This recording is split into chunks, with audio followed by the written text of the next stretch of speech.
আসসালামু আলাইকুম everyone, welcome to my YouTube channel চাঁদপুরের কন্যা মায়াবতী। যে যেখান থেকে দেখছেন আশা করি ভালো আছেন। আলহামদুলিল্লাহ আমিও ভালো আছি। ছোটবেলা আমরা কবিতার ভিতরে পড়েছিলাম না, পারিব না বলে মুখ করিও না বার, কেন পারিবে না তাহা ভাবো একবার। এখন সংসার জীবনে আয়সা দেখতেছি এটা পুরাই একদম সত্যি। পারি না বলে কোনো কাজ ফেলে রাখা উচিত না। আর কোনো কাজ যদি ফেলে রাখা হয়, আজকে করব না কালকে করব বলে, তাহলে তো অনেক কাজ একসাথে জমা হয়ে যায়, পরে আবার করতে কষ্ট হয়।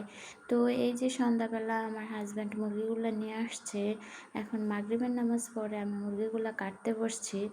একদিক দিয়ে অনেক মশায় জ্বালাতন করতেছে, তার উপরে বাইরে বসে বসে কাটতেছি, অনেক ভয় করতেছে। নর্মালি সন্ধ্যার পরে যদি বাজার আনে তাহলে আমার সেগুলো করতে বেশি কষ্ট হয়ে যায়, কেননা সন্ধ্যার পরে তো আর কারো হেল্প নিতে পারি না, সেটা আমারই করতে হয়। আর মুরগি মাছ এগুলো তো আর না কেটে ফ্রিজে রাখা যায় না। আমার হাজব্যান্ড এগুলো এনেই বলবে ফ্রিজে রেখে দাও, অথচ ওকে বুঝাইতে পারি না যে এগুলা না কেটে রাখা যায় না। তো মুরগি কেটে আমার অনেকটা সময় চলে গেছে, তার উপরে আবার রুটি আমি রাতের বেলায় বানিয়ে রাখছি। আসলে কিছু কিছু কাজ না সাথে সাথে করতে হয়, না করলে আবার পরে করতে কষ্ট হয়ে যায়। তো আমি নর্মালি রুটি রাতের বেলায় বানাই, না হয় সকালবেলা খুব কমই বানাই। যদি সকালবেলা বানাইতে যাই অনেক খিবিজিবিতে পড়ে যায়। আর প্রতিটা গৃহিণীদেরই আমার মনে হয় উচিত কিছু কিছু কাজ আগেভাগেই করা। যেমন অনেক কাজ আছে রাতের বেলায় করে রাখলে সকালবেলা অত একটা কষ্ট হয় না। তো সেই দিক দিয়ে আমি অনেক কাজই রাতের বেলায় করে রাখি। যেমন এঁটো থাল বাসন আমি রাতের বেলায় ওয়াশ করে ফেলি, তো সকালবেলা আমার আর ওগুলো ওয়াশ করতে হয় না। তারপর বিছানা, ঘুমাইতে গেলে বিছানা গুছিয়ে তারপর ঘর ঝাড়ু দিয়ে আমি তারপরে শুই। এটা প্রতিদিন আমার রাতের একটা রুটিন হয়ে গেছে।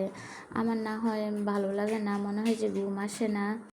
সংসার জীবনে অলসতাকে প্রশ্রয় দেওয়া উচিত না। আর অলসতাগিরি করলেও দেখা গেছে সংসার করা হয় না। সংসার কোনো ঢঙের জায়গা না, এটা এসে পদে পদে বুঝতেছি। আর যারা বিশেষ করে একা হাতে সব কিছু সামলায় তাদের তো অসুস্থ হইলেও সব কিছুই করতে হয়, কোনো কিছু পারি না বলে রেখে দিতে হয় না।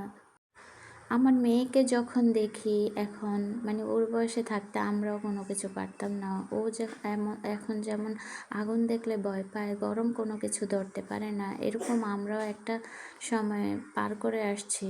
কিন্তু এখন সব মানিয়ে নিচ্ছি, আগুন বলেন গরম বলেন সব এখন স্পর্শ করতে পারি। করলেও মনে হয় যে এখন আর কোনো ক্ষতি হয় না, আস্তে আস্তে সহে গেছে।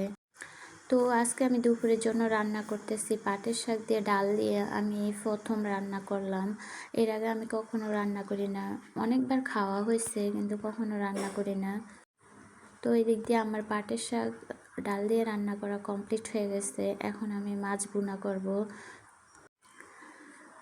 গরমের ভিতরে দিয়ে একদম চুলার কাছে আসলে অনেক বেশি কষ্ট হয়ে যায়।